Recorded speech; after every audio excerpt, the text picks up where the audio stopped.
Good morning. The June 14th, 2022 board meeting is now in order. I'm happy to welcome my fellow board members and the public for our first summer board meeting. For those of you who are unaware, we schedule our board meetings during the summer in the morning so that we can get as much off the grid as possible in the afternoon to save us costs on electricity. So everything we can shut down before the heat of the afternoon, that much better. So we have historically held our meetings during the summer in the mornings. I would also like to take this opportunity to remind our public that the appropriate place for public participation in the meeting is during your individual public comment opportunity, as is identified in your agenda. Outside of your individual public comment opportunity, your role in the meeting is as an observer with us this morning. Mr. Gibbs, roll call, please. Ms. Belford? Present. Ms. McDougall? Present. Mr. Susan? Here. Ms. Jenkins? Present. Ms. Campbell? Present. And welcome back, Mr. Gibbs. Thank We're you. happy to have you today. All right, the board will now hold a moment of silent reflection and invite the audience to join us.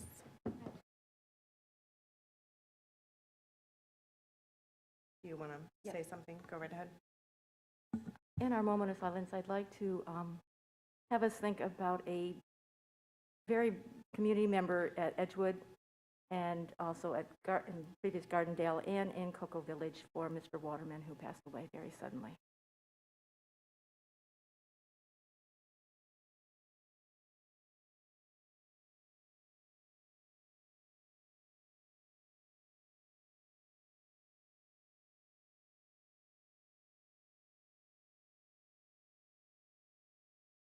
Thank you. Please stand for the Pledge of Allegiance. Allegiance to the flag of the United States of America and to the republic for which it stands, one nation under God, indivisible, with liberty and justice for all.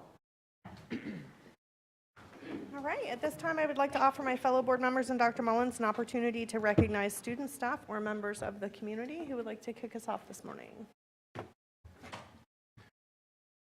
Ms. Campbell?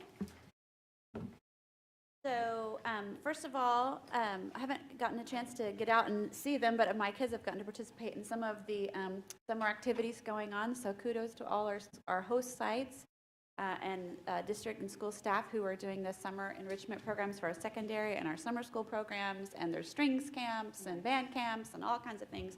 The schools are busy, except for the ones that are getting new roofs and things like that, new AC and new electrical, all that. But the schools are very busy.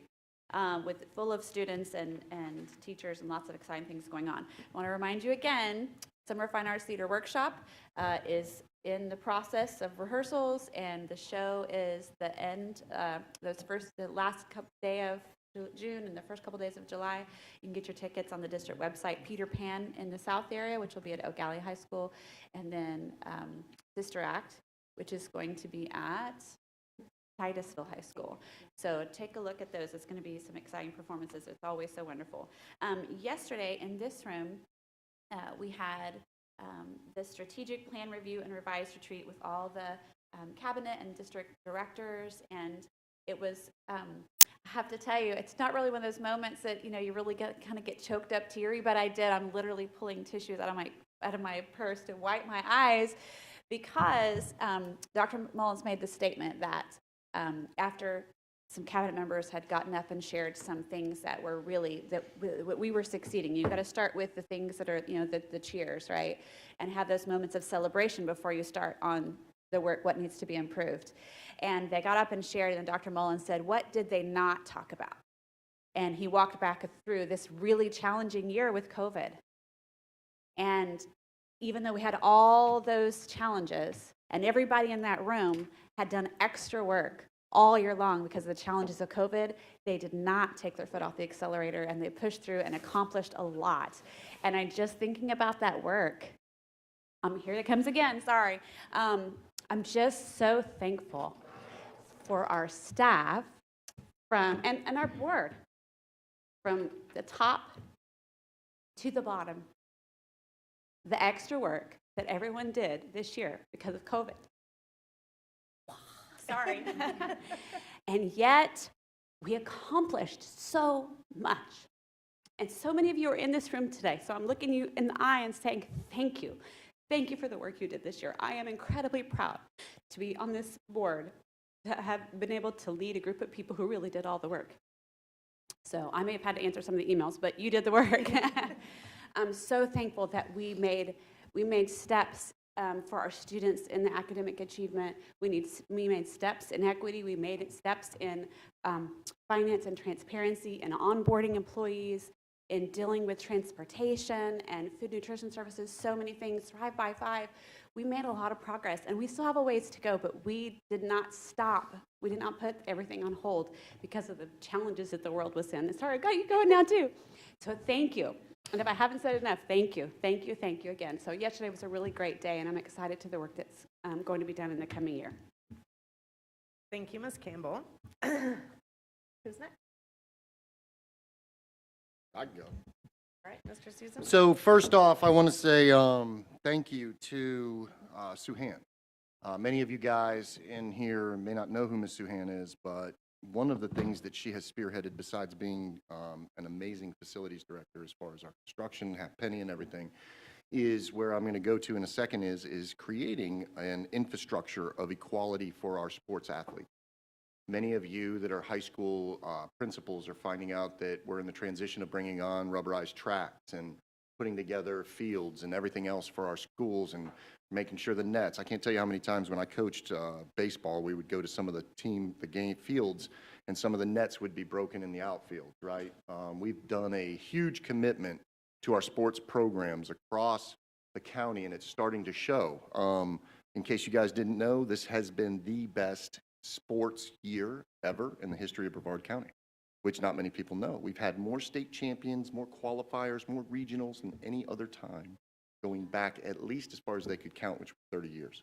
So just so you guys may know, state champions, Melbourne won the state championship in softball. Cocoa, girls track. Vieira, cross country. Rockledge, swimming and diving. State champion, right?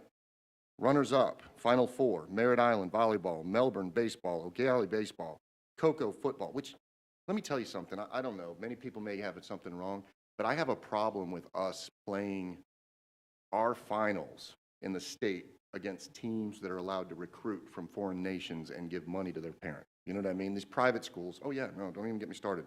It's gotten to a point where the private schools are now starting to actually pump in true machines. Like back in the day when we would play, there'd be these good private schools and everything else, but now with the availability of sports programs and the way that college athletes can make money, they are turning into a different machine. And it's not fair when some of our schools go up against them for baseball, softball, and all the rest of it. When we do win, it's phenomenal. But we would win more often if we were on a level playing field. I mean, it'd be nice to be able to recruit from other countries and, you know what I mean, like that, and it's wrong. Anyways, let's keep going. Cocoa football. Merritt Island football, satellite boys, girls, cross country, Edgewood bowling, multiple regional and district champions across 16 sports. Guys, we have the best sports program in, I would argue, the state of Florida. When you look at Central Florida, which wraps from Brevard County all the way to Hillsborough County through Orange County, did you know we have more state championships for football than all of them? We have more by like 6 or 7. We win championships here. So with that, I've been talking to a lot of groups. We're going to create a athletic sports foundation to start supporting the athletics. So we have not had a Cape Coast Conference like awards since COVID.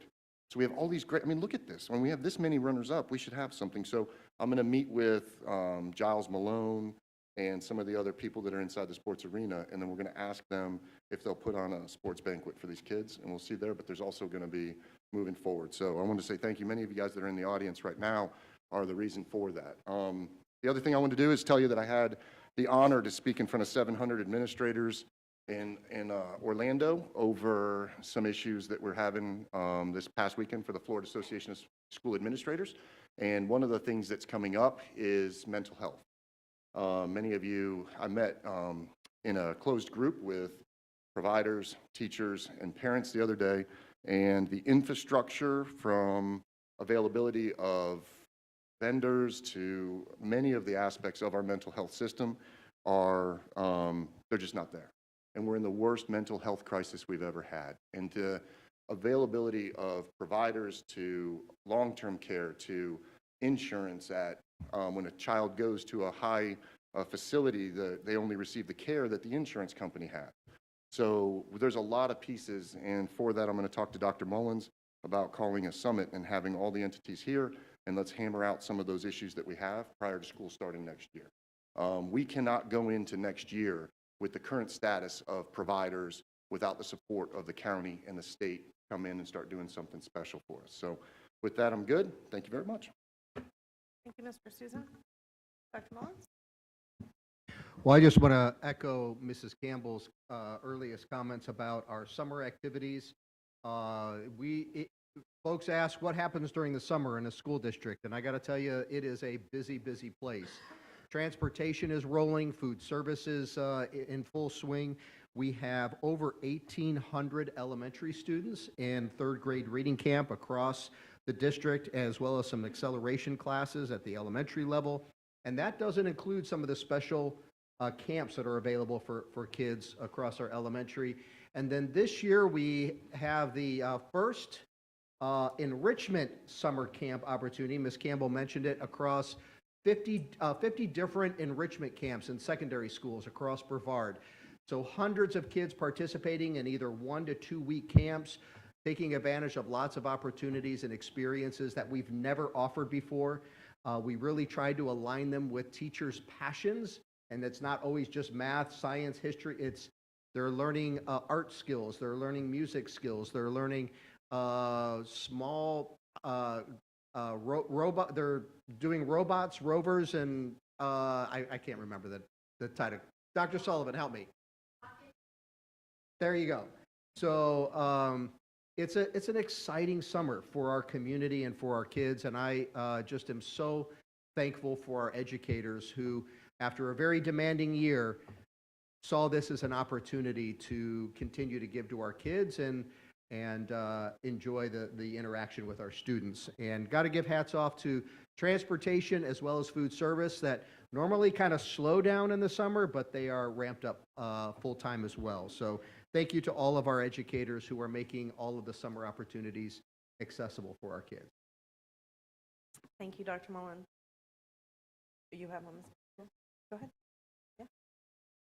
So this is really, I too was at the strategic planning, which I thought was pretty amazing, and I liked how it started off with Mr. Novelli.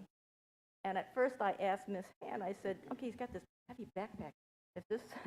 Is this a going away gift for him? And then he proceeded to talk about the journey. He is going to do the Appalachian Trail. He is retiring. And I just want to say, Mr. Novelli, you will be missed. You have been a steady force here, and I appreciate all you've done. And I know that, the places that you will go. And thank you so much for all you've done. I needed to say that because he put together an amazing meeting yesterday, and I really appreciated it. Thank you, Ms. McDougall. And I'll share with you all ironic situation yesterday. I had to take my son down to Melbourne for a post-op appointment. Turns out that one of his friends from Titusville is attending our summer guitar classes at Mel High and needed a ride back to Titusville, and it just worked out that I was able to run by and pick him up from Mel High and take him back to Titusville while we were down there.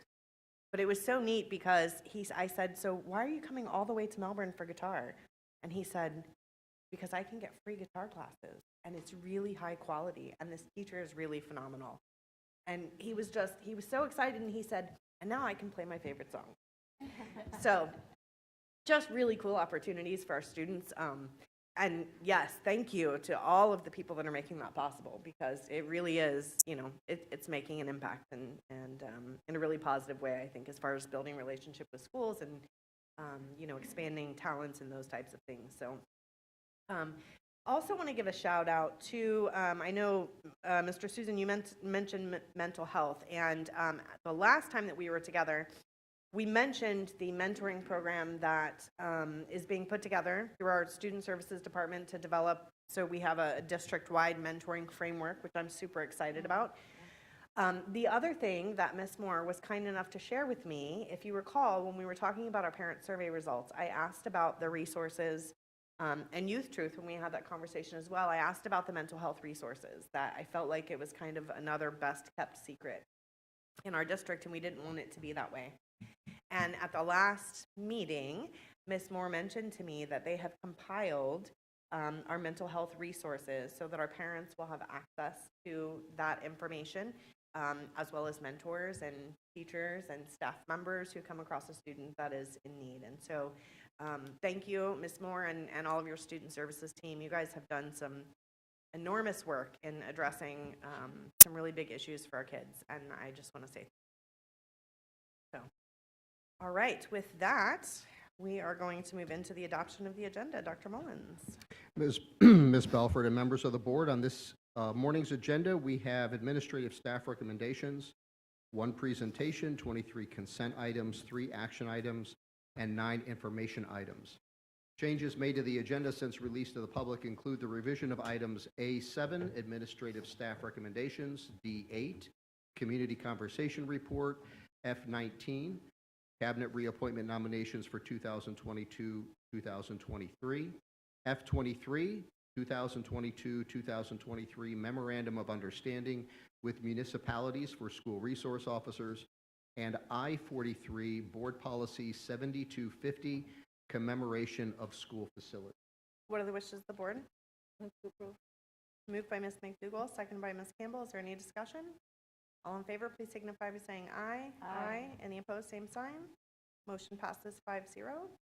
And I am going to take just a moment. I forgot a recognition, and I want you guys to know that the resource is here. So later on the program, we are under project management. We are voting on a Thule Community Development Group concept. And we have the representatives from Thule Community Development Group here with us this morning. Wanted to be available to answer any questions, but I'll just tell you all, you know, we talk a lot about the community groups that come together to support our kids and our community oftentimes, and they're doing some phenomenal work in East Mims, which is vacant of many supports, unfortunately, and they are really doing a lot of work and providing a great summer STEM program. So thank you, Ms. Curry, Mr. Boston, for the work that you all are doing, and thank you for joining us today as well. With that, Dr. Mullins, will you please let us know about the administrative staff recommendations? Yes, Madam Chair and members of the board, there are 19 items for your consideration. Do I hear a motion? I so move. Moved by Ms. McDougall, seconded by Ms. Campbell. Is there any discussion? All in favor, please signify by saying aye. Aye. Any opposed, same sign. Motion passes 5-0. Dr. Mullins. Well, it is always a wonderful opportunity and privilege to introduce new candidates, new members to the leadership team for our schools and across the district. And we have quite a few on the list this morning. So we want to celebrate and congratulate several individuals who will be joining administrative ranks. First is Paulette Brancaccio. Did I get that right, Paulette? All right. Congratulations, Paulette. She is being reclassed from the position of Title I teacher at Columbia Elementary School to the position of assistant principal, 10-month at Ralph Williams Elementary, effective August 2nd. Congratulations, Paulette.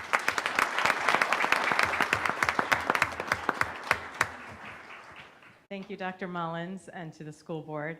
I'm really excited about this opportunity to work with Ms. Melendez and serve the students and families at Ralph Williams. Just a quick thank you to Ms. Julian for the past year. Thank you for your support all year. And Ms. Roberts, she should be in here somewhere. There she is. Without her pushing me, I probably wouldn't be here today. So thank you for being my mentor and the last 7 years just being my principal and helping me out with everything. And of course, I have my beautiful children here. Sorry. I hope I'm making you proud. And thank you to my husband. When I said to him, I want to be an admin and I want to go back to school, he said, whatever you want to do, and just do it. So I did, and really appreciate your support. And he still makes me lunch every day. So that has been the best part of it all. So thank you. Again, thank you, everyone.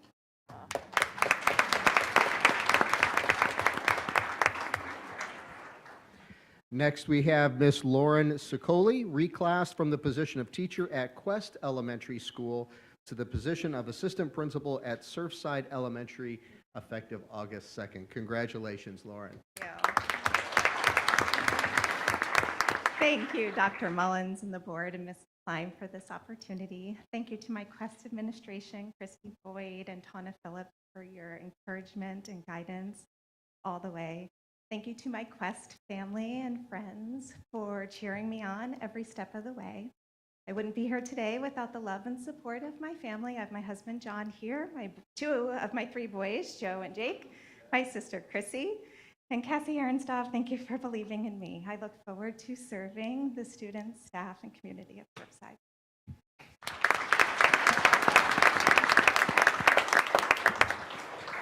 Next, we have Karina Johnson Blackwell, reclass from the position of teacher on assignment at Johnson Middle School to the position of assistant principal at Tropical Elementary School, effective August 2nd. Congratulations, Karina.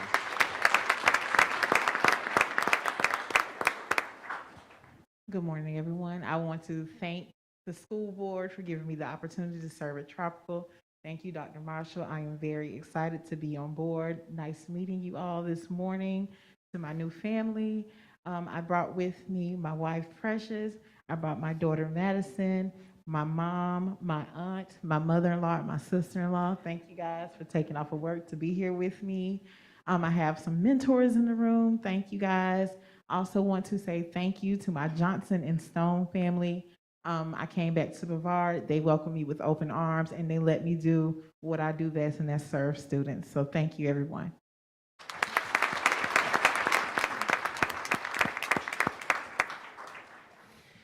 We also have Jesse DeLeon, appointed to the position of assistant principal at Freedom 7 Elementary School, effective August 2nd. Congratulations, Jesse. Good morning, everyone. It's such a pleasure to be here with you today. I come to you from Miami, Florida, with most of my work in Miami-Dade. And I've spent the last 10 years at Ascension Catholic School in the Diocese of Orlando. And it's just a pleasure coming to the public schools here in Brevard County. I've been a resident now for about 12 years, and I've had the support, most of all, of God. I thank God for this opportunity, and my family. My husband, Jonas, is here with me, and my mom, who has been the wind beneath my wings, and my daughters, Ariana and Estefania. And then I've got Rolando, Abby Rose, Christian, and AJ. Thank you for your support. My son, Jacob, was unable to be here. He's working on his thesis at UNF right now. I've got my friend, Jen Renault, who surprised me here today. Thank you so much for your love and support. And I look forward to pushing the family at Freedom 7 forward, especially as we live on the Space Coast with STREAM education and international studies in baccalaureate, international baccalaureate. Thank you so much for your support.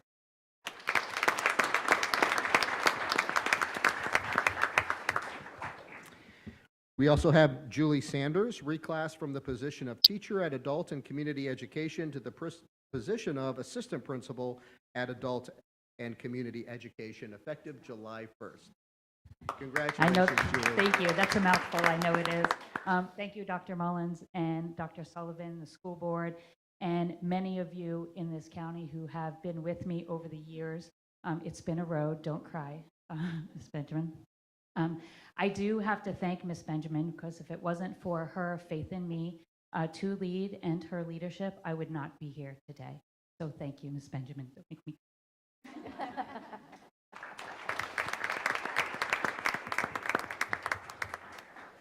Next, we have Heather Legate, transferring from the position of assistant principal at Titusville High School to the position of assistant principal at Vieira High School, effective July 1st. Congratulations, Heather. Thanks, Dr. Mullins and the school board. I want to thank Sarah Robinson and Heather Smith, and obviously Lena Weibelt, Dr. Sullivan, for the opportunity. I'm really excited to join the Hawk family. To my mentors, Ms. Molly Vega, Mr. Solomon, they've been the ones that kind of pushed me into leadership from the get-go. My principal this year, Ms. Jennifer Gonzalez, who couldn't be here today, but I owe her a lot for the exponential growth from this past year. So I've had a really good time working with her. And I want to thank my family. My husband, Frankie, is here with me. Without their love and support, I would never be where I am today. So thank you, guys.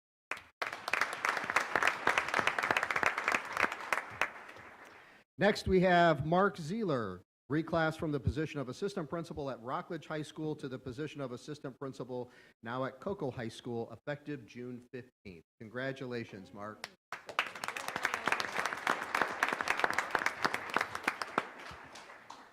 So I'm sure that Gandhi would agree that a central calling in leadership is to inspire the best in others and to leave this world a better place. After all, he was one of the most inspirational leaders in history. You think about the impact he had and the lives that he enhanced and the wrongs, all of the wrongs that he made right. When I taught, I had a poster in my classroom, and it was of a quote we've all heard. You must be the change you wish to see in the world. And Gandhi didn't just say those words, he lived by them. Among his long list of inspirational leadership miracles, if you read about it in history, some of the most impressive accomplishments in leadership is leading a nonviolent movement that eventually helped India gain independence from the British Empire. He was a beacon of virtue and inclusivity. He waged war against inequality and injustice. And he did not do it with guns or violence. He did it with education and with peaceful acts of civil disobedience. Emphasis on civil.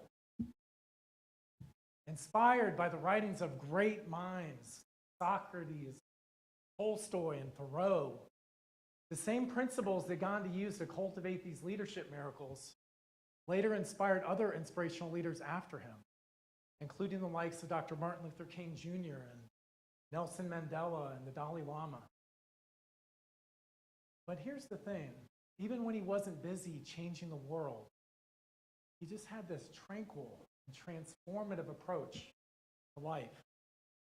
One day he was boarding a train that had already started moving, and as he stepped onto the train, one of his shoes slipped off and fell onto the track. And without hesitation, he calmly reached down, he grabbed his other shoe, and he tossed it close to where the first shoe had landed on the track. And when a fellow passenger asked him why he would do such a thing, Gandhi replied, "The poor man that finds the shoes on the track will now have a pair that he can use." Think about this, just like that train is moving, we all know the world is changing. Educators feel the effects of these changes firsthand, and unfortunately, social media is not exactly coming to the rescue. Suffice to say, popular platforms like Snapchat and TikTok have not been the most helpful partners in education in terms of inspiring kids to make positive and productive choices and promote kindness and good deeds, and most of all, to embrace education as an educational value, a life value, a driving force of their lives. But again, kids aren't the only ones dealing with these complex changes in a digitally consuming world. I know this, during the pandemic, everyone lost a shoe. Some of us lost a pair of shoes, others lost a closet full. Many people out there, and children are chief among them, are still wandering around barefoot, having lost their way, desperate to reconnect to something more purposeful than what an internet connection can provide. A human connection that gets them on course to finding fulfillment as the truest expression of their unique selves, as Oprah likes to say. A trusting connection that affirms everything's going to be okay regardless of whatever challenges or setbacks come our way. A meaningful connection that reinforces the immense individual value kids have as part of our collective society. I'm talking about a deep, powerful connection like no other that stays with them for the rest of their lives. Constantly whispering encouragement that echoes in their soul so that they can always hear, no matter what's going on in their life, you are loved. You are worth it. You can do it. I believe in you. I know your future's bright, and I see you are destined to make your biggest dreams come true. And the universe will be better off for it when you do. And that's why we're here, guys, because that is where educators come in. Educators understand it's not just what we teach kids that matters most. It's how we make kids feel and what we inspire kids to do as a result. Educators make sure those who struggle always have a pair of shoes to wear on the track to finding fulfillment and success at school, yes, but also in their careers and in their lives. Never been a big title person, regardless of your title, of your position, your background.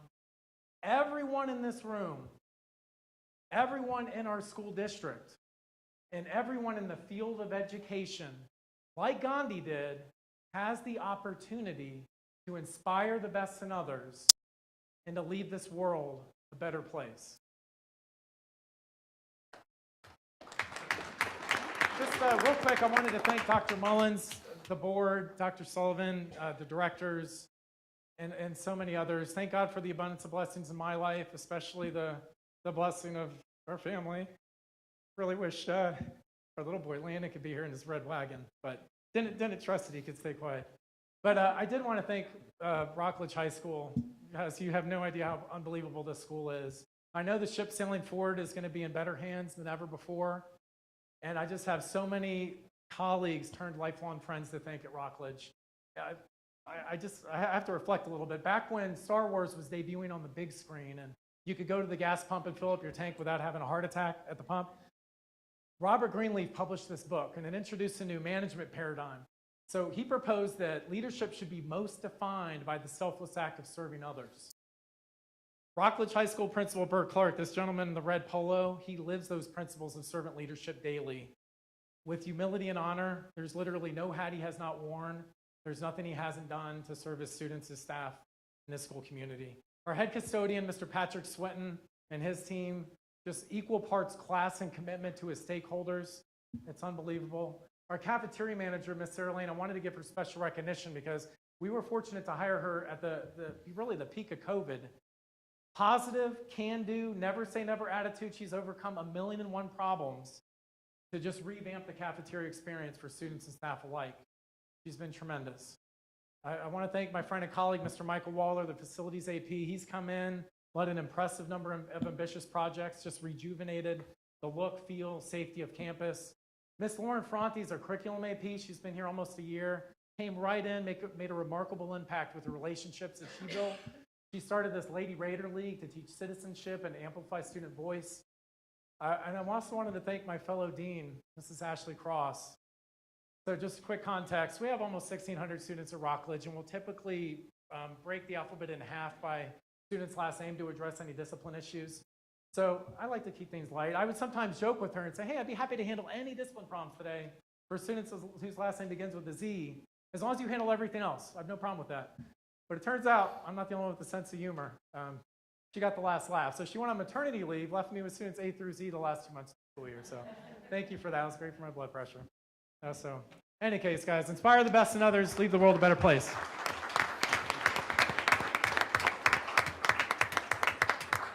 All right.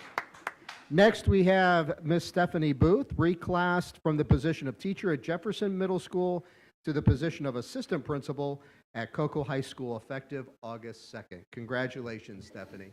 Thank you. And good morning. I just want to say thank you to my family who's here. My husband, Joshua Booth, and my son, Gabe, who are out of town, but that's okay because I got my girls, Farah and Maisie Booth. If it wasn't for you, I wouldn't be here. Your love and your support. And girls, I want you to know, when you dream big and you work hard and you sacrifice, this is what happens. I want you to always remember that. My mom and my dad here, Jay Bailey and Leetta Bailey, thank you for instilling in my brother and I the value and faith and our success is because and directly the effect of the sacrifices you and mom made for us. And I want to thank you for that, and I love you for that. to Miss Mira Trine, who has been there since the very beginning, who saw leadership in me even before I ever saw it myself, who has been such an inspiration for me both personally and professionally. I want to thank you from the very, very bottom of my heart. You'll forever be my mentor. To Miss Lena Weibelt for her encouragement and her high expectations of those that she leads, for being an example of a leader and leading so well. So Ms. Weibelt, thank you for that. For Mr. Mike Alba and Ms. Lisa Hyam, they took an entire full year to develop this leadership academy and to for their commitment to the recruitment, development, and growth in the leadership capacity of teacher leaders throughout this entire district. I've grown so much as a leader this year because of them, so I want to thank them for that. I want to thank Dr. Stephanie Sullivan, who is just truly an inspiration for always turning the conversation around to number one, and that's what's in the best interest of our kids. She's truly an inspiration, and every time I hear her speak or address a room, I always leave feeling inspired and driven to do better, serve better, and be better. Thank you for your leadership. I want to thank you, Dr. Mullins. I want to thank this board. I am so completely humbled. Thank you for entrusting me with this new position and awesome responsibility as the assistant principal of Cocoa High. I commit to you, and my promise is I will serve every student at Cocoa High, every student with excellence as the standard. Thank you for that. And lastly, I'd like to thank Ms. Stewart, the students, parents, all the faculty and staff and stakeholders and the Cocoa community. I am deeply honored and truly humbled at this opportunity to serve you and this community to this capacity. I cannot wait to get to work for you, and I promise I will not let you down. Thank you very much, and go Tigers.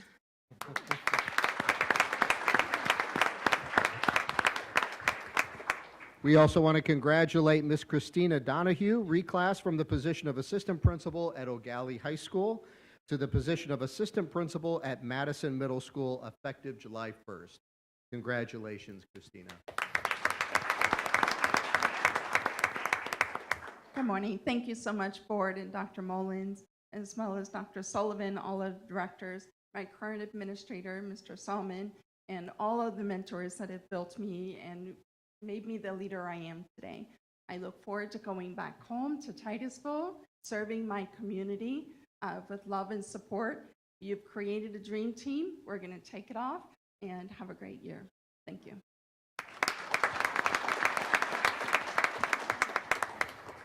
Next, we have Ilea Trahan, reclass from the position of teacher at Madison Middle School to the position of assistant principal at Madison Middle School, effective August 2nd. Congratulations.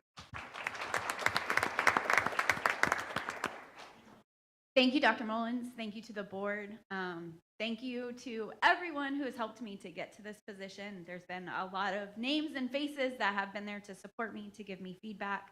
Dr. Thetty, Ms. Trine, Ms. Weibel, Sherry Bowman, Molly Vega, Dr. Sullivan, the list goes on, as I'm sure you can imagine.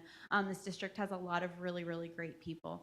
Today I have my husband and my son and my daughter and my mother-in-law here with me to support me. Honestly, I would definitely not be here, standing here, without their support. Honestly, my husband cooks dinner for us more nights than he doesn't, because I'm often late at work doing various tasks, as I'm sure you can imagine. So thank you for all of your love and support. I love you guys very, very much. I want to thank my parents, who are unfortunately no longer with us, for all of their love and support when I was growing up, and just making me always believe that I could put my mind to something and accomplish it. They were my biggest cheerleaders growing up. I want to thank Dr. Leps for this opportunity. I really appreciate you. I'm excited to see everything that you're going to accomplish at Madison. And my new teammate, Miss Donahue, as she said, we are excited to hit the ground running. I know this is going to be a great team, and I'm really excited for this opportunity. Thank you so much.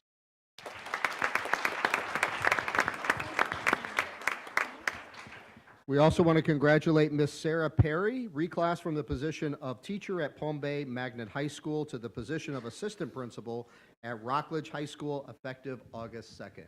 Congratulations, Sarah.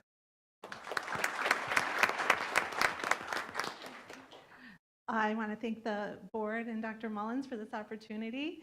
Thank you to Ms. Benjamin for her support at Adel Ed. I want to thank Mr. Kaminsky, Ms. Owens, and the leadership team at Palm Bay for their unbelievable support. And I'm very excited to join the team at Rockledge, particularly after your fabulous introduction. I'm very, very excited to join the team at Rockledge. Thank you.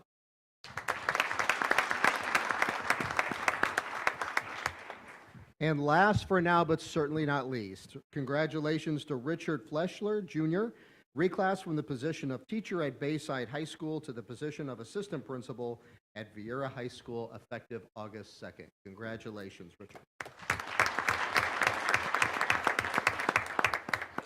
Thank you very much. I did prepare a little something.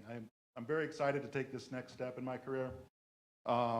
I would like to thank the interview committee, the directors, school board, Dr. Mullins, Dr. Sullivan, for entrusting me with this position. It is a responsibility that I don't take lightly, and I will not let you down. I would like to thank Ms. Zander for providing me with the experiences and guidance to take this next step. There have been countless administrators from Mr. Johnson to Ms. Zander, directors, Ms. Vega, Ms. Weibelt, Ms. Bowman, Dr. Bronstein, teachers, Ms. Peebles, Ms. Whitfield, Ms. Washington, and Ms. Targi, that encouraged and supported me throughout my leadership journey.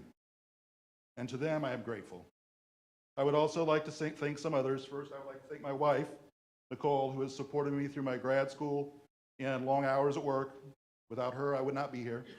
I would also like to thank my son, Peyton, for keeping me grounded and making me try to be better every day. And my mother-in-law, who supports us no matter what. My mother would have been excited to be here today, but she passed away in October.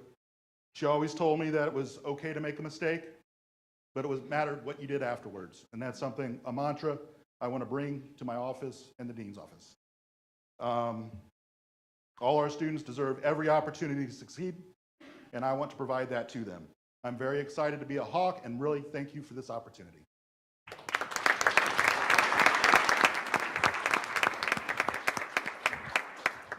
Ms. Belford, if I may, along with my sincere congratulations to all of our newly appointed administrators, I also want to add my own thanks to the families that are here this morning to continue the recognition of support and the sacrifice that has been made as families to help the individuals who we've recognized here today go to the next step and to serve students, to serve our kids, our community with excellence in their roles.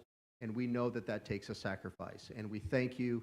We commend you for lifting them up and helping your loved one serve in this new capacity. And we appreciate you very much. And last, I want to commend you. You heard a host, a legion of leaders being recognized as mentoring and providing opportunities to these newly appointed leaders. I put our leadership team up against anyone in the state and the country. We train them up, we support them up, and we give them the professional growth opportunities to make them ready for the next step. And I commend our leadership team for continuing to do that and investing in our future as Brevard. Thank you.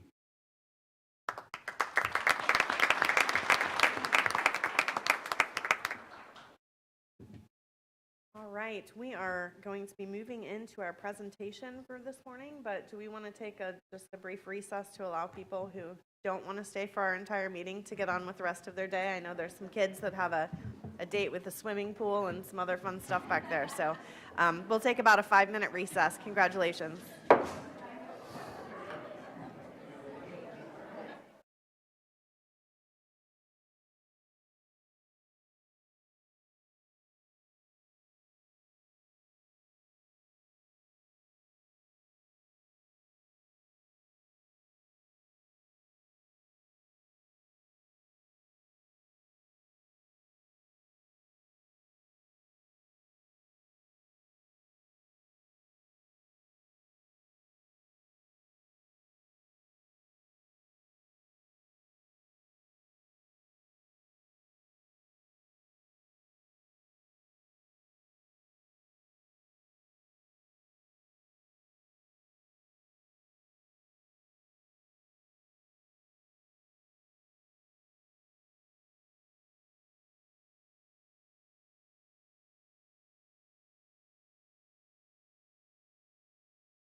All right, we are back in session. Dr. Mullins, would you please tell us about this morning's presentation? Yes, Miss Melissa Erickson, Executive Director for the Alliance for Public Schools, is here to present an overview of our recently held community conversations and the subsequent report. Ms. Erickson, thank you for joining us this morning. Thank you, Dr. Mullins. Thank you, board members. I'm really excited to come here because I've kind of had this to myself for a period of time. You guys haven't known what we've been talking about and doing in the over the month that we were here. So I'm going to go over some of the high-level things in the presentation today. You also have a written report that's a little more extensive. If any of you have questions about that today, or if you have questions at another time that you want to ask me about, I'd be happy to answer those as well. So a little bit about us first. We are the Alliance for Public Schools. We just turned 10 years old. We were founded 10 years ago, starting in Hillsborough County and working our way across the I-4 corridor, finally making it now over here to Brevard. So we're from Pinellas. We skip Polk, but that may change soon, and all the way over through Brevard County. We have one mission, and that is to support the students who attend public schools through raising stakeholder voice. And so we were excited to come here and have the opportunity to do that in Brevard. We, a little bit about, like I said, where we do our work. We go across the I-4 corridor. We work in several statewide organizations with other statewide organizations. We also have a list of parents from across the state, not just in the counties that we work with, that use materials on our website or take advocacy actions in support of public schools. And we do a little bit of work with national partners, including America's Promise Alliance, which we've been working with them for about 8 years now on the Grad Nation campaign, raising the national high school graduation rate. That's just a little bit about who we are. Both principals in the organization had prior experience. I am an educator for longer than I'm going to admit right now, before I changed to doing parent engagement full-time. And we embarked on our community conversation report project here, and this is the report. I'm going to tell you what I told every group that was there, and there are some people here who were in those groups. I was incredibly dedicated to the quality of this report. I wanted to make sure that it really had the voices rise up that we heard, and that there was usable information in it. I was completely agnostic as to what the content was, because my only goal was to make sure that it was the voice of the people who were in the room and then who participated online after we were in the room. So that was kind of our goal for the project. So who participated? We had school level leaders invite people to one of the 10 conversations that we held over a 3-week period of time. We did have 167 individuals come in person. They were across the spectrum as far as many identified as multiples. They were an educator and a parent, or that business owner and a parent, or something. We also used 3 online tools with which over 919 people participated. And so one of the things when I do these projects is people always say, well, is that enough? I don't know exactly what enough is. I mean, if we really could listen to 75 to 100% of your stakeholders, that would be awesome, but that would take years. What I say is when we stop hearing new information, that's when we have the snapshot of what this time right now is happening. And we stopped hearing new information about 2 weeks ago. Now, 919 is the number of participants I had last Tuesday when I did this report, but I literally get alerts every single day, because once those people who were at the community conversations were in the conversation, we ask them to spread it to their network. Then when they take the survey and participate online, we ask it to spread to their network. And so it's still going out there in the community. So it can be an ongoing dialogue for you. We had people from all levels participate, with the highest participation was from elementary. And 9% of the respondents identified themselves solely as a community member. They didn't give themselves the parent or the educator designation. So we did start with a pre-engagement survey. This part I'm not going to go over in depth, but it is in your report. They were asked to rate your school district on a 3-point scale, things that rarely happen in Brevard Public Schools, things that regularly happen, it's the norm, or that there's an opportunity to do better, or is the standard. And you had surprisingly high ratings. I say surprisingly high because we've had a really difficult 2 years. And so the fact that you're still getting 2s and high 2s up toward those 3s, where people are saying that best practices around curriculum and school safety and educator professional development are very close to the standard every day was very positive. There were slightly differentiated results. I'll let you know that once the first wave of people took it, who were the people who were most connected to the schools that got that personal invitation, there was a slight drop in some of your parent engagement numbers, which was to be expected because these are people who are less engaged in the school and see engagement as more of a challenge and a difficulty. So that was the biggest difference, that that did drop a little bit when we started to have that go out to the public in general. Please stop me if you want. Like, I'm used to being a teacher where people, stop me at any point. So I do have my speech prepared, but stop me if you have questions as I go. So we had lots of different modes. We had both the quantitative and the qualitative piece. We did the data analysis. I have personally read every single one of the 919 surveys that were submitted. They were coded using a qualitative method, and we created an ethnography from that. And overall, the themes, you're going to see the themes, and there's, again, more detail in the written report, but overwhelmingly, people want your focus to be on students. There was some dissenting opinions on certain things, and when we were in the rooms together, I would say, we're here to reach an overall vision. We're not going to hit consensus or agreement on every single issue, but we're going to agree to disagree, and if you have an opinion that's different from others in the room, we're going to express it, but we're not going to debate it. That wasn't the point of the conversation. And so there was some, a little bit of dissenting voices on the things that I don't have to reiterate to you, but I'm going to for the record. Things like the recently passed legislation around LGBTQ identities. There were both sides of that were presented. Things around what happened or didn't happen with school closures, things around books and curriculum in general. And then very specifically, we had 2 conversations that had a number of people who had differing opinions on what role faith-based organizations should play and what faith-based organizations should be engaged in the school. So those were things where there was not overall agreement, but everything else there really was. And so I'm going to go forward with that. So are there any questions at this point on kind of the process or how we came to these results? Okay, good. We'll just keep going then. So I've kind of broken things down into considerations, aspirations, and recommendations. So the considerations are just some things that there seems to be a little bit of angst in the community about what was going on at schools. One thing was educators leaving the profession. You guys know that this happens. They want to make sure that you're not only competitive with salaries, where there seemed to be some concern about that compared to like districts, but also offering the supports that educators really need.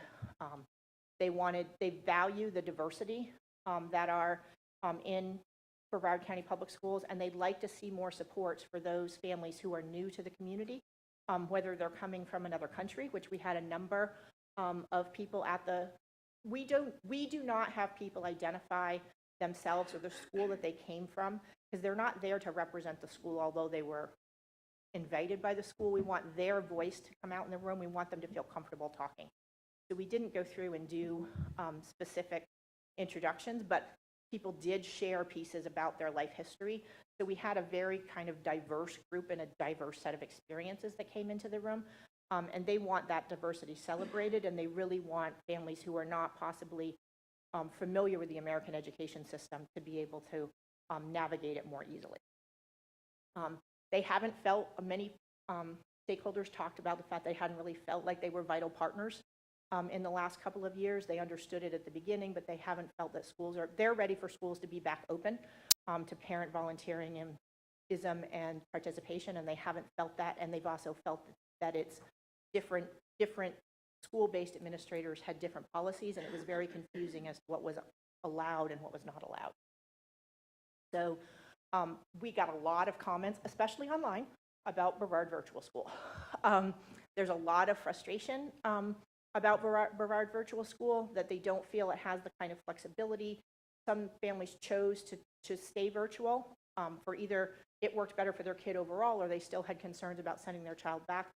And then they also would love to see Brevard Virtual used to provide access for programs that people can't access because of transportation. So things like looking at some innovative things of the kind of hybrids that we did during, COVID breakdown, where you have a school, you have a program, say in North Brevard, that a child in South Brevard can't get to, but one period a day that class is available virtually to them. That was one of the suggestions. So fingerprinting, we got a lot on fingerprinting for volunteers, that it's very difficult to get the fingerprinting, that prior to COVID you would move it around the district at times, but even when you did that, the time slots would fill up very quickly.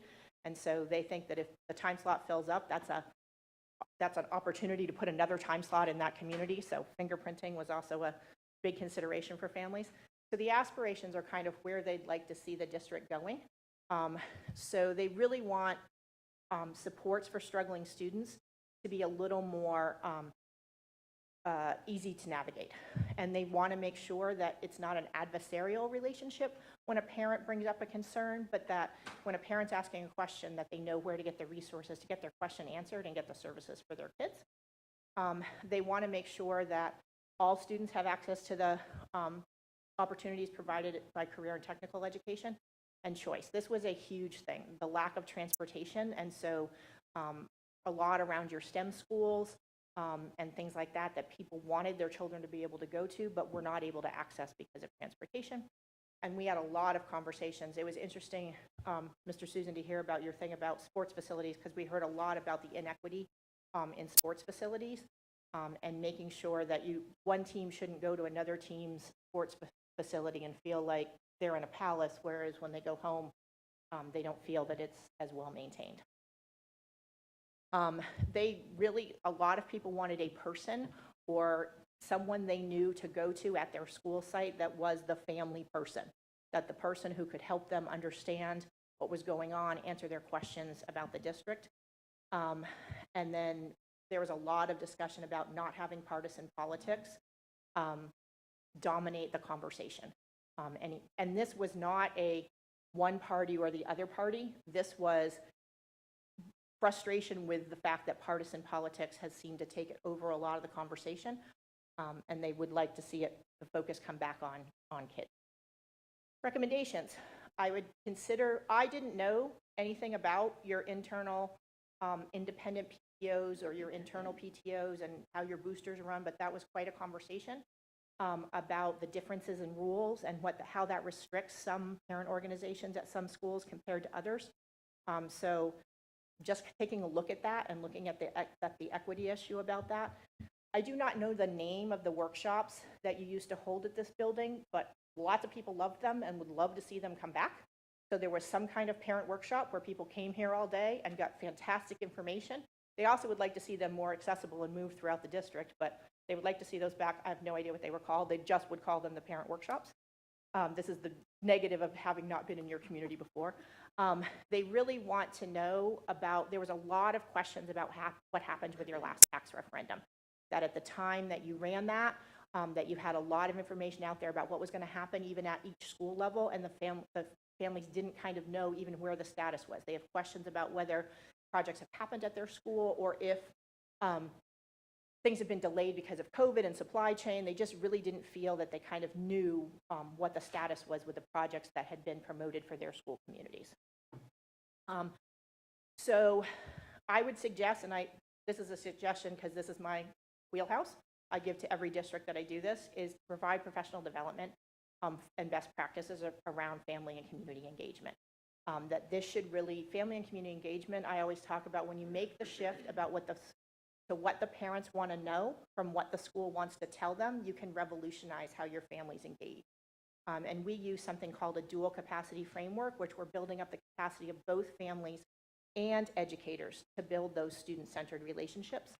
I heard a lot of positive things about your parent leadership team, and I would utilize them more, not to just have them come here and get great information, but to have a responsibility to bring that information back to their school community, because it seems to stop with the people who come in the room for those.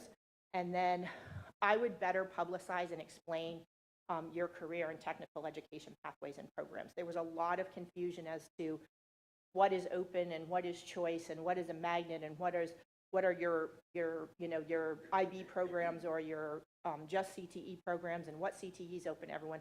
Lots of confusion around that, and a lot of things that families were asking for. I can go onto your website and see that you have them, but the families didn't know you had them. So that was another recommendation, and that's it. So now I'll take questions if you have any. Thank you, Melissa. Anybody have questions or comments? Ms. Campbell? So back in December, Ms. Belford and I were sitting at the breakfast at FSBA conference for the Central Florida School Board Association, and you did a presentation, and we looked at each other and said, this is what we need right here. And so first of all, I want to thank Dr. Mullins and your team, because it was a matter of just a few months between the time of the germination of the idea and its, I won't say completion because I think this is a process, but the launch and going through those initial steps. So thank you. It's exciting to see this, move so quickly. I know Mr. Bruin had a big part of getting this coordinated too. So it's good. I think we're hearing some things that reiterate things that we've heard from other places, the parent survey and other things. I think it's good to be reminded from the top down, especially us, that we want our focus to be on students. That has been a recurring theme over the last week of different places that I've gone. I wonder, when you have worked with other school districts, what is kind of I know it's up to us what we want to do as far as engagement, but what is the usual next step in relationship with your organization? So usually what we do is we kind of stay in the wheelhouse, and you'll see a lot of the recommendations that we give you are in the wheelhouse of family and community engagement, because that's where we consider ourselves expertise. I've been doing this for over 15 years. And so it's really about, are there things that you're already doing that could just be tweaked a little bit, and is there some technical support that we could give you to reallocate resources or things that you're doing? Are there new projects that we may want to discuss launching together? Because we do some things that you haven't thought of before, or things like that. Are there things that you want to kind of design on your own, or go out to other organizations that are in your community that you know of? But usually it's now what do we do about it, and then specifically kind of drilling down on the pieces of parent and family engagement, and how you can put some of this into practice by really, again, flipping it about what parents want and not what you want to tell parents. And I think that was one of the things I remembered from your presentation in December too, is sometimes we get out the information that we think parents and community members want, but it may not necessarily be that. And that was the whole purpose of, I think, one of the biggest opportunity to hear is, because we do hear from people who come to board meetings, we do hear from people who send us emails or call us, but there's a lot of people out there who really have an opinion to express and an interest in our schools, who just, they don't want to be the one to, say anything until the opportunity presents itself. So I'm glad that you were able to provide that. Well, and I do want to comment that I don't think I've ever gone through this process in a district before and been thanked so overwhelmingly at every meeting. And it really was a thanks that's deserved to you as a leadership to be brave enough to allow us to come in and not control the conversation, but let us have the conversation. But people were so incredibly thankful to get into a room and talk about what they thought was important. And so I really wanted to put that out there. And you'll see in some of the quotes that I've put in the longer report, that the kudos that they gave to you about your leadership over the last few years and about what's happening. But they were just incredibly thankful that you wanted to kind of drill down and look at a forward motion for the district. Anybody else? Yeah, so all the questions, all the responses, all that, you got a database full of them you can give to us, right? So I can give you coding. So I can give you the coded responses. So I can give you the percentages of people who said, this, that, and the other thing. I can give you what I have. Send over whatever you got. Yeah. Okay. I'd like to see it. Yeah. Thank you. Anybody else? Just because some of it is on, I'm just letting you know, like, it's on sticky notes, and it was, I have all of everything that I've coded and how I've put it into, like, the percentages of people who said this and whatnot. Yeah, whatever the process, you know what I mean, that way we can effectively, Send over what you got. Thank you. Well, I would just add my thanks, Melissa. We received very positive feedback on your facilitation of the conversations and creating a receptive environment and culture so parents could and community members could feel at ease participating and contributing to the conversation. So thank you for your facilitation skills and collating this for us.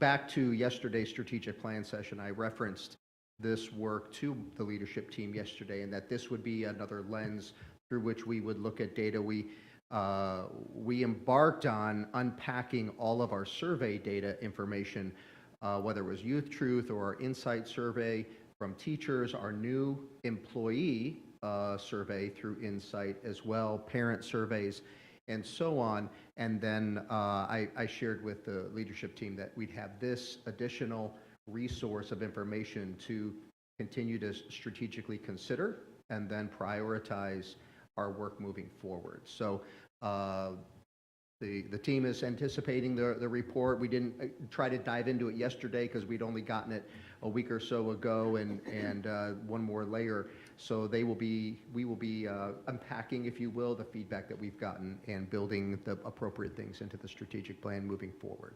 So just as next steps. So thank you. And I would echo the appreciation, Melissa. I think you did a phenomenal job in, as Ms. Campbell referenced, it was quick turnaround. You were incredibly responsive, and feedback about the experience to us was also very positive. So thank you for you just handle all of the moving parts incredibly well. And so I appreciate that very much. And Melissa and I had a minute to talk as we were walking in this morning about, next steps, where do we go from here? So I think, factoring it into the strategic planning and looking at those opportunities to continue to partner will be important. And I should have at the beginning thanked my partner in crime who got me into each building and brought water and snacks. And thank you so much. It was a joy to spend 3 weeks with you, Mr. Byrne. Thank you. Thanks for coming this morning, Melissa, and for all your work. All right, that is going to move us into the public comment portion of the meeting on agenda items. We have 2 public speakers, therefore they will each get 3 minutes.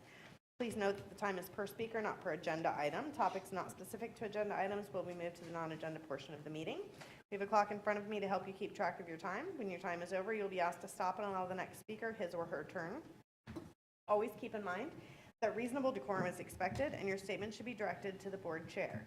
The chair may interrupt, warn, or terminate a participant's statement when the time is up. It's personally directed, abusive, obscene, or irrelevant.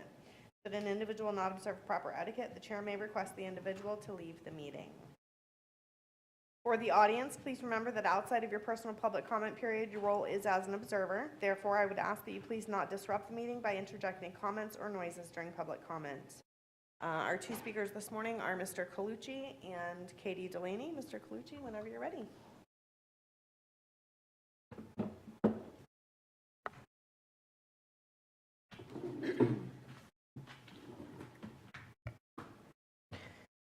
My name is Anthony Colucci. I'm the president of the Brevard Federation of Teachers. Recently, the Florida Department of Education updated their average teacher salaries by county for the 21-22 school year. Unfortunately, but not surprisingly, this was not good news for our teachers. Last year showed that teachers in Brevard have taken a step backwards. Our teachers, the 3rd most experienced teachers in the state, are now $1,607.98 behind the state average, and their average pay decreased by $212.97 from the previous year. Once again, board, this decrease is more undeniable evidence that the raises you give never cost what you project them to cost due to retirements and resignations. This statistic about average pay should be alarming to all Brevardians, but especially to this board, as Florida teachers rank 48th in the nation in average pay. Now, with even more evidence behind it, let me repeat the fact I stated last time I spoke here. Brevard's teachers are amongst the worst paid teachers in the entire country. Brevard's teachers are amongst the worst paid teachers in the entire country. This is a systemic problem, not only at the state level, but here at the local level. Year after year, board after board, and superintendent after superintendent, the decision to choose to fund programs over the teachers that run the programs is made. And the result is that undeniable. Our teachers are woefully underpaid. Today, teachers have countless employment opportunities in the space industry and other school districts, and they are taking advantage of them. There were at least 810 teachers that left last year, and I believe that number will be greater this year. I fear that we will be in a position where we may not be able to open certain schools due to the number of teacher vacancies. Frankly, teachers are in a position where the boss needs us more than we need the boss. It's in the best interest of our community for this board to critically look over the financial statements on today's agenda and address the systemic devaluation of our teachers and move to change that when we return to negotiations on July 11th. Thank you. Thank you, Mr. Colucci. Ms. Delaney?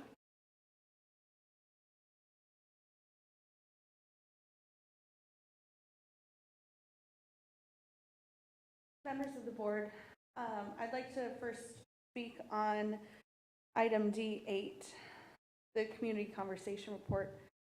I don't understand why we had to hire somebody to tell you guys what we have been saying for 2 years now. I know I personally have been saying it at every meeting. I'm sure you're sick of me saying it.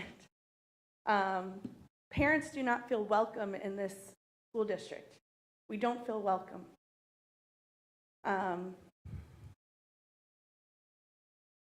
It's unfortunate that we had to pay somebody to tell you what we've already been telling you. Secondly, I would like to speak on the financial statements. I'm going to again request a forensic audit since one has never been done. Don't tell me that there's no money to pay our teachers. Don't tell the public that. It's not true. We need a forensic audit. We need every line item looked at. We need to see who is involved in certain contracts, who's paying more than who's getting paid more than what they should be getting paid. How many people do we have in this district building when our students have decreased close to 10,000 students since COVID? You guys have now added charter school students into your numbers to make the numbers look higher. This is not okay. We need a forensic audit. We need transparency with the finances. You just heard the teachers union president tell you that our teachers are some of the least paid teachers in the country. We build rockets. Our teachers should be getting paid some of the most in the country. Our students are suffering. Our teachers are suffering. You guys want to talk about mental health? Why do you think that we have such a mental health crisis? Maybe because we tell children it's okay, that they identify as cats. That's not love. That's not love. Thank you. Thank you, Ms. Delaney. Dr. Mullins, did we pay anything for Alliance for Public Schools to come and do the work in our community? No, it was a memorandum of understanding that was a philanthropic contribution. There was no cost to the district for that community conversation process at all. Super, thank you. All right, that is going to conclude our public comment on agenda items. We thank you for your willingness to address the board, and we'll be moving into our non-agenda speakers after we finish the work of the board. Moving us to our consent agenda, Dr. Mullins. There are 23 agenda items under the consent agenda.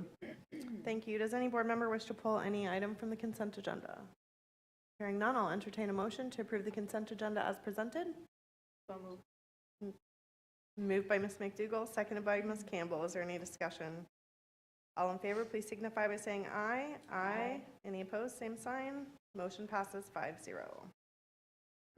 Dr. Mullins, will you please let us know about items under the action portion of today's agenda? The first item is H34, Department School Initiated Agreements. What are the wishes of the board? Moved by Ms. Campbell, seconded by Ms. McDougall. Is there any discussion? All in favor, please signify by saying aye. Aye. Any opposed, same sign. Motion passes 5-0. Dr. Mullins? Next is item H35, Procurement Solicitations. What are the wishes of the board? Moved by Ms. McDougall, seconded by Ms. Campbell. Is there any discussion? All in favor, please signify by saying aye. Aye. Any opposed, same sign. Motion passes 5-0. Dr. Mullins? Item H36 is contract for outside legal counsel by and between Jeffrey E. Mandel Esquire and the School Board of Brevard County. What are the wishes of the board? Moved by Ms. McDougall, seconded by Ms. Campbell. Is there any discussion? All in favor, please signify by saying aye. Aye. Any opposed, same sign. Motion passes 5-0. All right, we will move on to the information agenda, which includes items for board review and may be brought back for action at a subsequent meeting. No action will be taken on these items today. Dr. Mullins? There are 9 items under the information category. Does any member wish to discuss any of the information items? All right. Then we will move into board member reports and discussion points. The first discussion point, we received notification from the Florida School Board Association requesting that we update our appointee to the advocacy committee. They're on their calendar changes in July for those appointments. And so we need to determine if we want to make any changes to that. If you recall, Mr. Susan was the chair of the advocacy committee last year, and I was our board representative on the committee. Open to input if you all would like to make changes. You still want to be the chair? I'll be on the advocacy if you guys would like. I'm not going to do the chair this year. We're going to give it to Tim from Okaloosa County. I'm going to be working on a special assignment with the president over combining, you know what I mean, some social media stuff and stuff like that. But would love to serve as the advocacy on the advocacy committee if it's open to you guys. Ms. Campbell, I think, is still doing the board of directors for next year. Asking to take on anything else right now. Sure, and then we can switch it if you want to Because do I have another alternate. year. I have another year to serve in that role. Mhm. So. So I think that's good if you want to do something like that. I'm fine with that. If Cool. you, so If you we'll submit Mr. Susan as now the only thing, Mr. Susan is the advocacy committee person. Will you please volunteer for legislative and federal relations, because we don't have recommendation on those, and you have to be on the advocacy committee to be on the legislative and the federal relations. You got it. No, she's exactly right. She is, and Tree. I'm just looking at what I'm about to end up doing, because now Kim went from telling me what to do all day, like as the advocacy chair, to now being able to really tell me what to do, and she's an animal. So yeah, definitely. That's it. Okay. Yeah. Super. Thank State, you. right? Not federal. I don't want to do federal. Both. Okay, we'll do federal too. You got it. Send her a link to the Beth, meeting. Bev does a good job with that. Slough from St. John's. She does. She's the one that travels. I just don't want to travel with them. I'll do it all. I'm just not going to go to DC with them. I think it's a waste of our money if they're doing it. Okay. Okay. Sounds Super. good. Any additional board discussion points? Ms. Campbell, you had an FSBA update, I think. Yeah, we had, as part of the conference last week, we had our board of directors meeting. As I represent you guys on that, I just wanted to give you a quick update. The new national organization, COSPA, the Consortium of State School Board Associations, is moving forward. The website is active. It's cossba.org. There are 22 member states, not member states, founding member states, and just, you know, it's kind of, you know, good to see the variety of states that they're coming from, because it's, you know, we've got some in the South area, Florida, Georgia, Alabama, Illinois, Indiana, Michigan, Minnesota. There's just really a broad spectrum of states, and of course they're continuing to grow. We don't have Texas yet. I'm not sure what their problem is. Maybe some of them were waiting, I think, for their summer association meetings to take that vote, and so because every state operates a little differently. But we are one of the founding members, and so Bev Slough is our representative on the steering committee to get everything started, and I think it's going to be a really good organization because they're really trying to focus on it being a nonpartisan organization for nationally. So they're looking at developing a conference. I think as early as next spring, and we have some great representation with Bev and with Andrew Messina as well to help kind of steer that ship. So also while we were there, one of the things our new FSBA president, Thomas Kennedy, took his oath, and I think it's going to be a good year under his leadership. FSBA also offers, they highlighted this at one meeting, something that will be good as we look, we've had our wonderful Miss Pam retire in January, and Tammy has been doing such a great job taking care of us and Dr. Mullins over the last several months. But for Tammy, or for such a time as we get a new administrative assistant, they have a new program called At Your Service, and Pam may have already been doing it, but they're really trying to focus on supporting the staff that support us as a school board. And so they are doing regular trainings, and so we want to make sure that whoever is supporting us has access to that, as far as, it'll just be a good insight for them, professional development. And they put all of the past trainings, because they're all virtual, on Vimeo, so they could actually go back. So if we have a new person, it would be really informative for them. So so Tammy, if you want to, he's going to listen. Make note to make sure that whoever our new person is gets connected with that resource.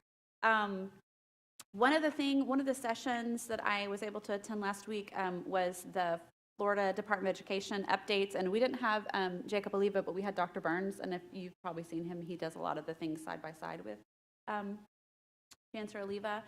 He presented statewide data on the third grade FSA scores and kind of what that means, and there was we had our own drop, and the state had their own drop, but one of the things he pointed out was that what was different from this year's testing compared to last year's, this year we had 99% of third graders statewide who actually took the test.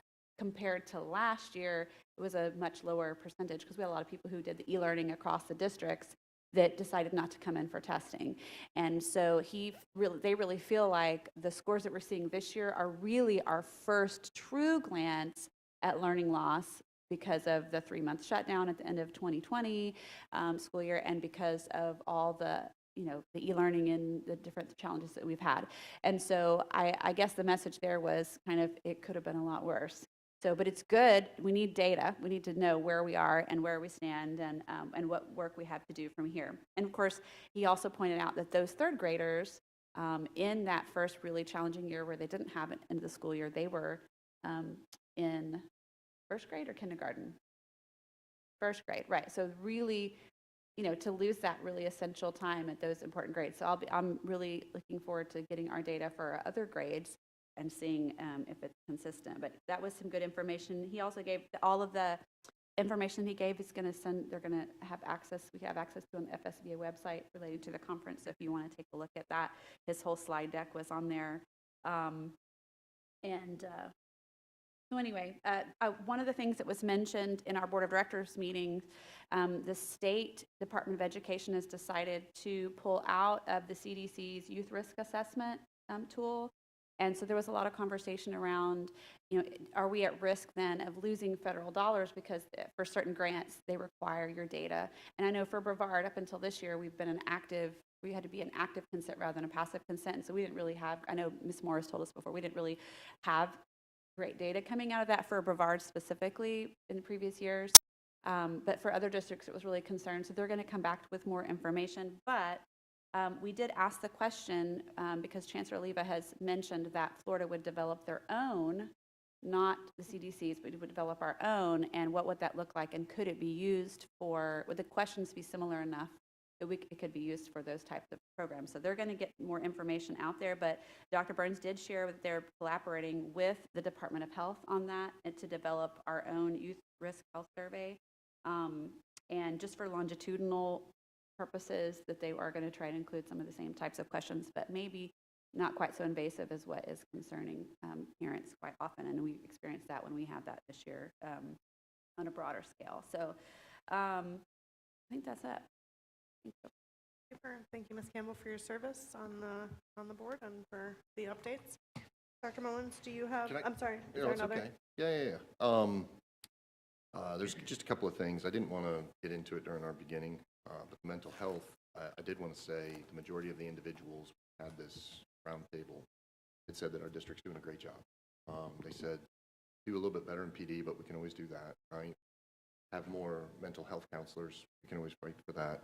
But a lot of the work was wrapped around policy and, for the most part, wrapped around the infrastructure that exists around mental health.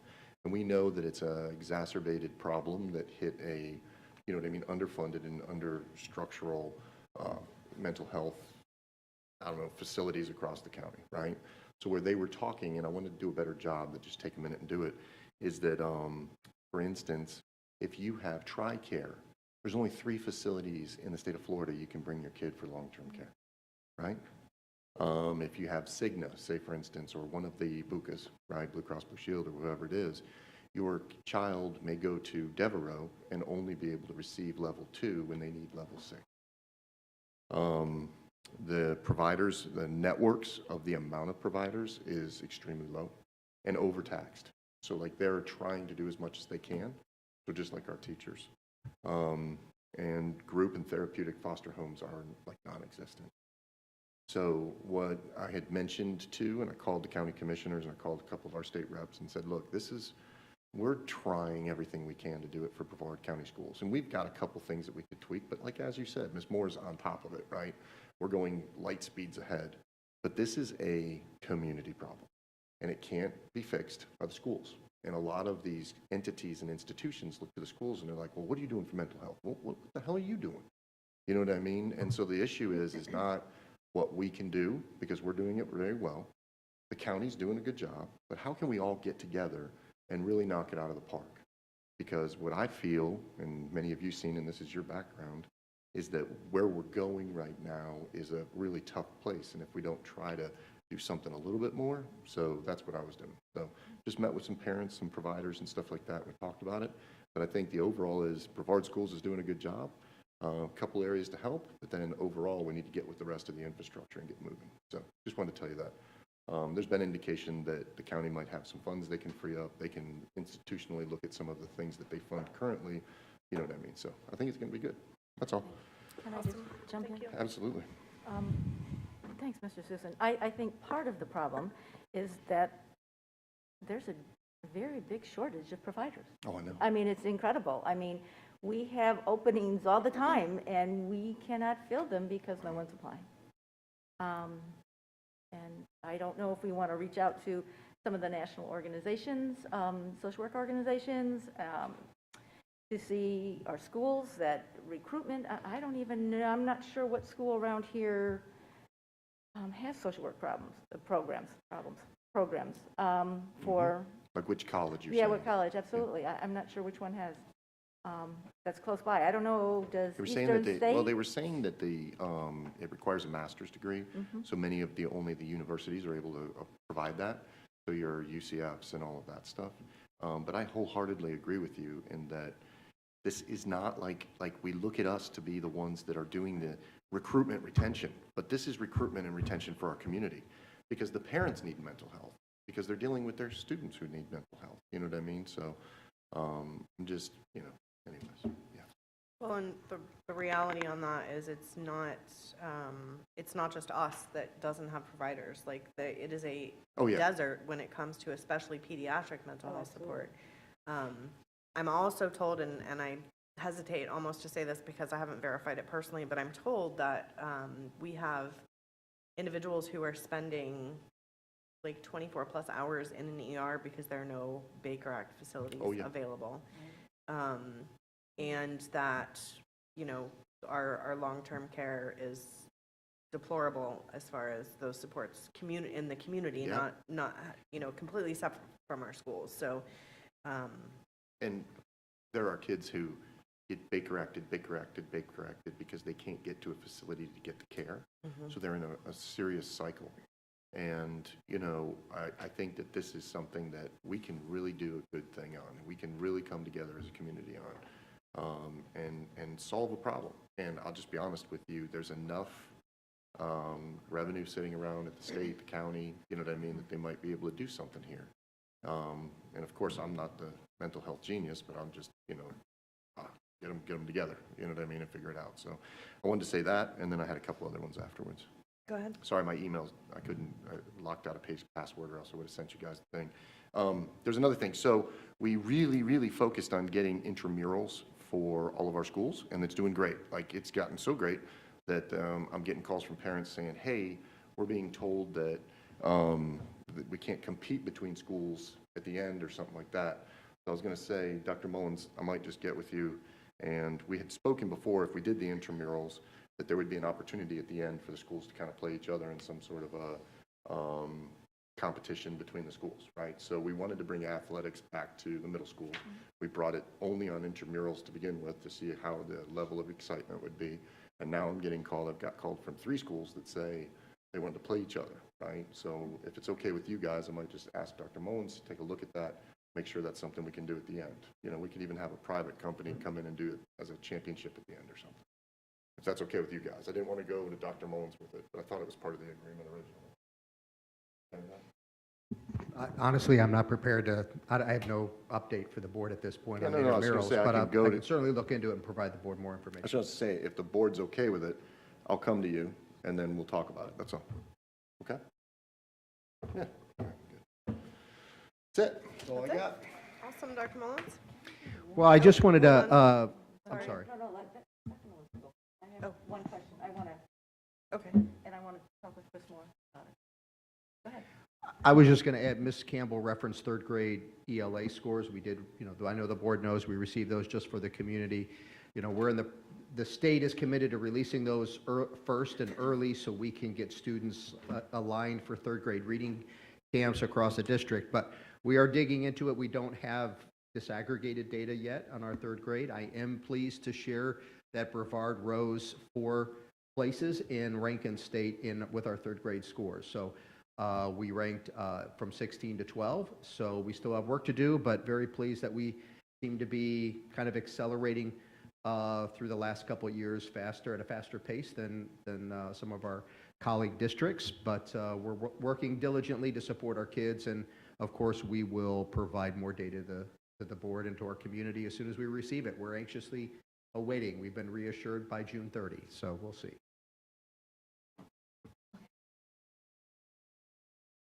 So, Ms. Moore, I hope I'm not jumping the gun here, but you sent us a link about mentoring, and I know you mentioned it before, and is that up and running?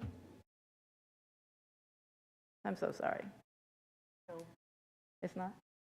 They're launching at the beginning of the year. Oh, it's great. Mentoring is great. Yeah, thank you for asking. We want to present to the principals first. Okay. So that before parents start calling them and saying, hey, when is your meeting? When is your training? The principals have had a chance to look at it, understand it, work through it, and then we'll be pushing it live out to the public.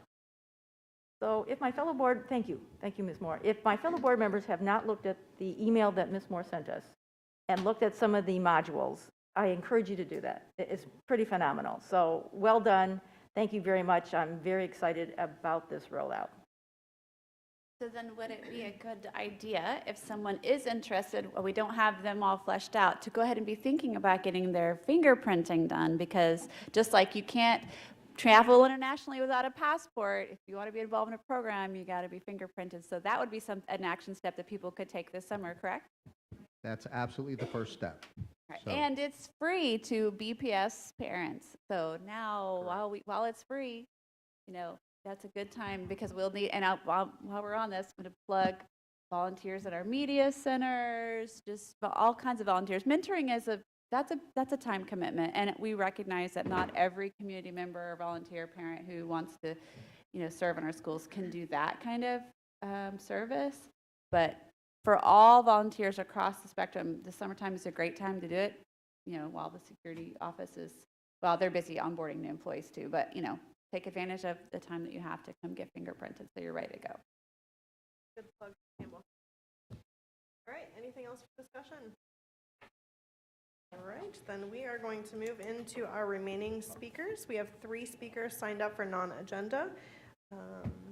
Each speaker is limited to 3 minutes. We have a clock in front of me to help you keep track of your time. When your time is over, you'll be asked to stop and allow the next speaker his or her turn. We'll hear from the speakers in the order in which they signed up, including those who may be waiting outside, but clearly not anyone today. Stated earlier, reasonable decorum is expected at all times, and your statement should be directed to the board chair. Should audience participation interfere with speakers being heard or hearing me, I will be forced to clear the room. When I call your name, please line up along the east wall of the boardroom to facilitate the smooth transition of speakers. Our speakers in order this morning are Olivia Williams, Katie Delaney, and Jessica Walker. Ms. Williams, if you'd like to approach the podium, and then Ms. Delaney and Ms. Walker, if you wouldn't mind lining up on the east wall. Before speaking, please state your name, the organization you represent, if any, and identify the topic you'll be discussing.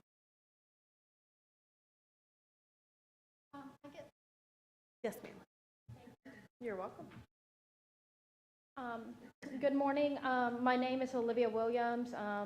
I was a substitute for Brevard County Schools. I would like to address the board about the concerning nature of continuous bullying I witnessed at Southwest Middle School and how those same bullies were not being kept away from both new and old victims.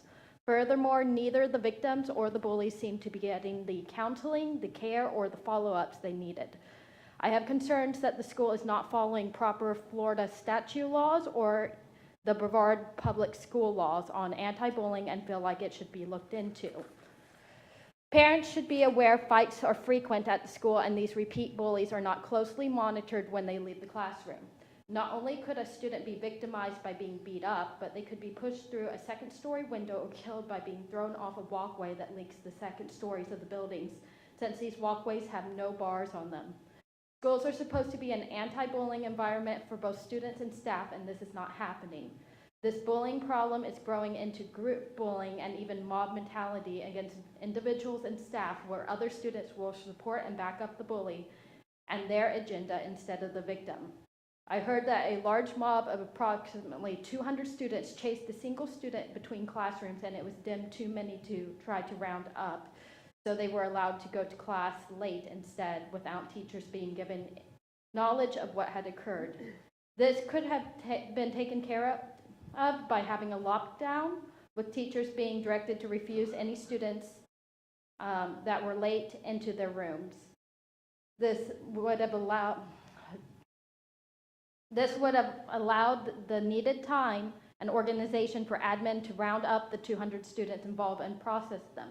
Allowing bullies to get away with these actions with few, if any, consequences is not a safe environment for victims. When authority figures allow bullies to continue aggressive behavior against others, it sets a standard for both teachers and students that bullying is to be expected and allowed. Thank you. Thank you. Ms. Delaney? Ms. Williams, if you would connect with Dr. Sullivan in the back of the room for me, please. Thank you. Ms. Delaney? Thank you. I know I sound like a broken record at this point, but again, here's a substitute teacher coming to the board, telling you all about the issues that parents have been bringing to you for over 2 years now, and we're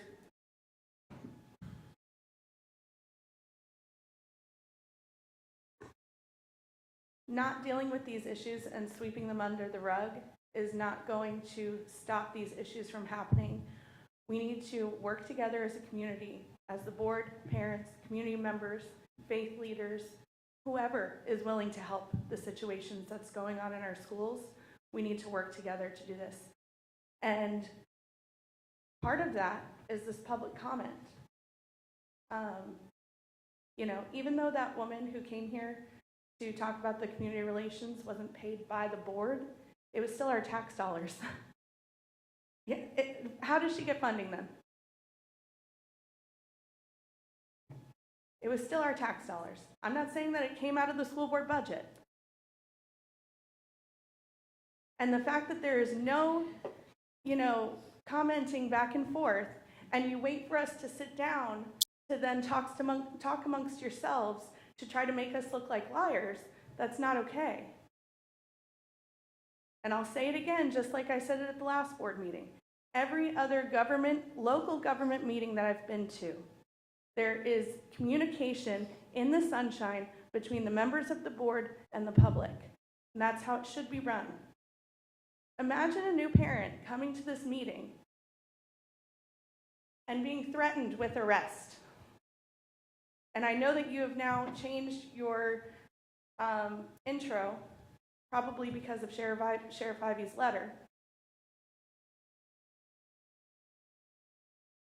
It's not right. The reason why there are so many issues is because parents are being cut out, community members are being cut out, and it's not okay. The last board meeting, the live stream was paused. I public record requested the logs. They said it was a glitch. It was not a glitch. It was paused. How is that operating in the sunshine?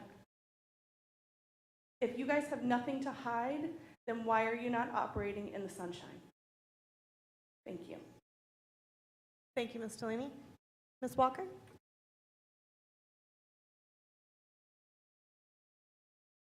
Hello, I'm Jessica Walker. I'm a parent. My daughter is going to be in 8th grade at Edgewood Junior Senior High.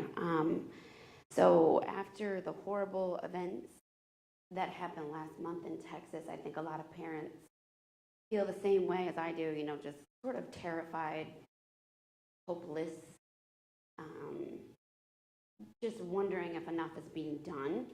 And, you know, as just a normal citizen that doesn't know a lot about the school board and, you know, what there is to do or how to ask for help or just even understanding, I decided to come here today. And so thank you for the opportunity. So basically, I'm wondering, are we doing enough in our schools? I know that we have SROs in the schools, and I'm grateful for that, but I sometimes wonder, is that enough? Like when I go to my daughter's school, I walk in the office, and I'm presented, you know, I see women, you know, secretaries, administration, and then they buzz you in once you give them what you need. And I sometimes think, God, something were to happen, who is protecting these people, you know? So that is a concern.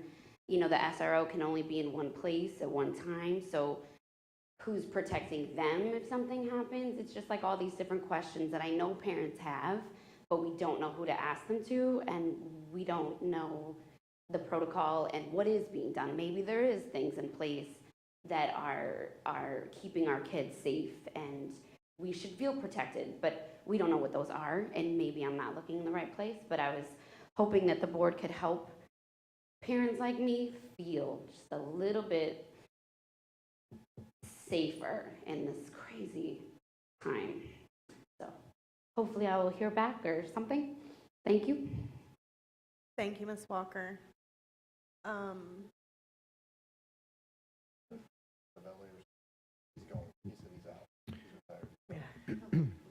Dr. Mullins? Yeah, Ms. Belford, I'd be happy to follow up with Ms. Walker or have Mr. Novelli or Mr. Wilson or Lieutenant Neal. And if I may just take the moment to, I've had a handful of parents reach out to me directly through email, and, you know, anytime we're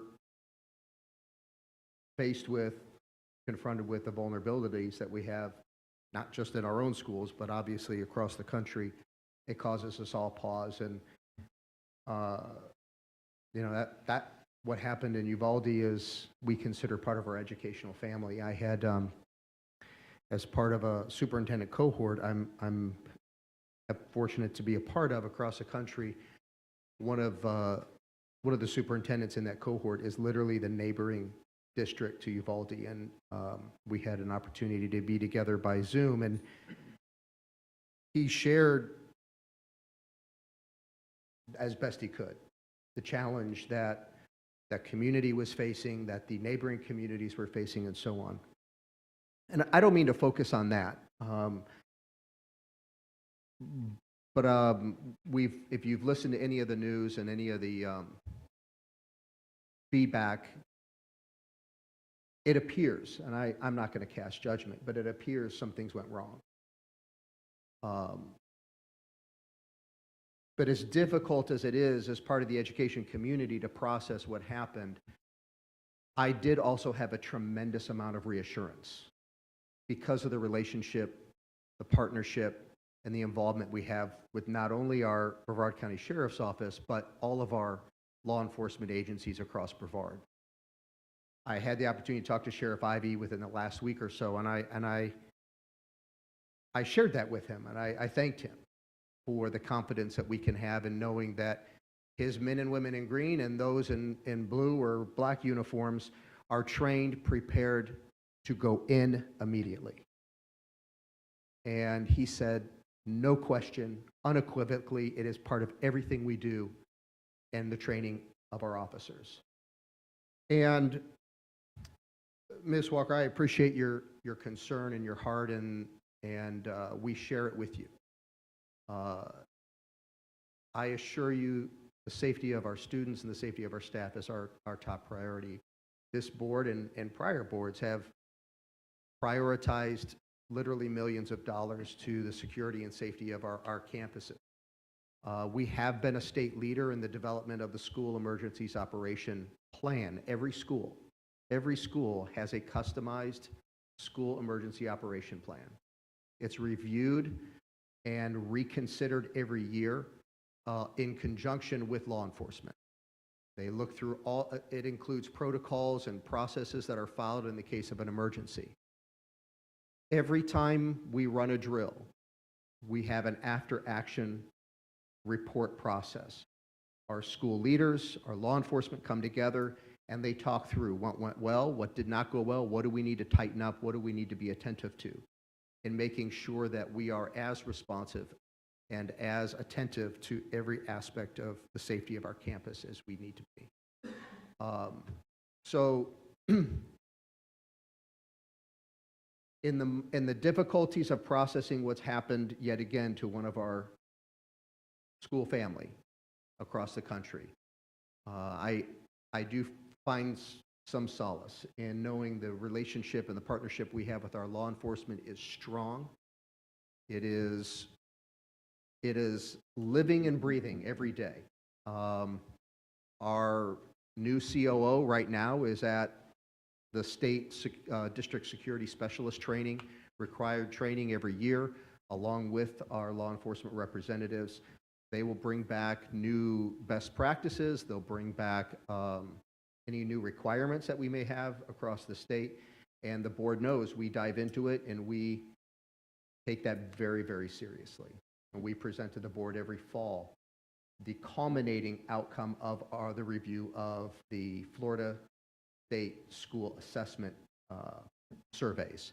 That's another process we go through. Every year our schools go through a survey that the state publishes, and it is required completion. It's an enormous process, but it's invaluable in evaluating and analyzing all aspects of safety across our schools.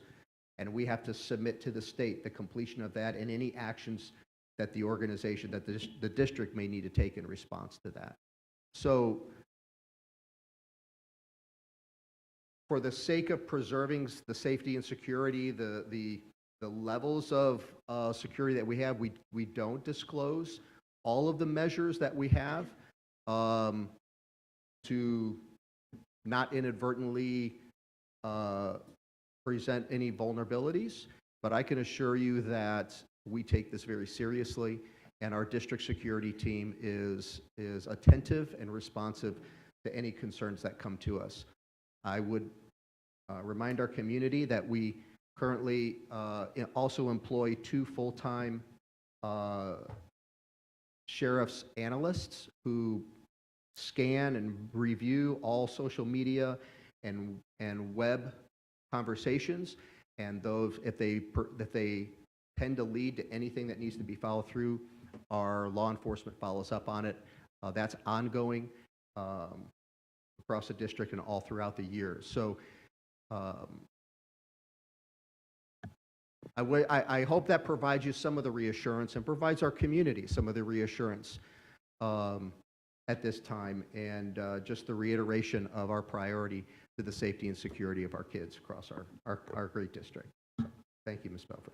Dr. Mullins, I can tell you that your guidance and Ms. Belford and the people that have been here since the most recent one has been the reason that we have it. The first, to Ms. Wilson, the first 4 things that went wrong in that school district, we already have addressed and would not happen in this district.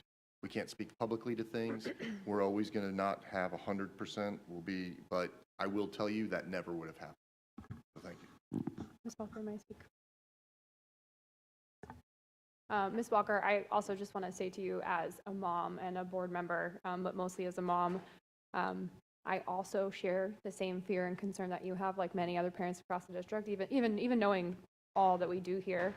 The following day, I was just as concerned bringing my 5-year-old to school. She's on an open campus. I think about all of those things all the time.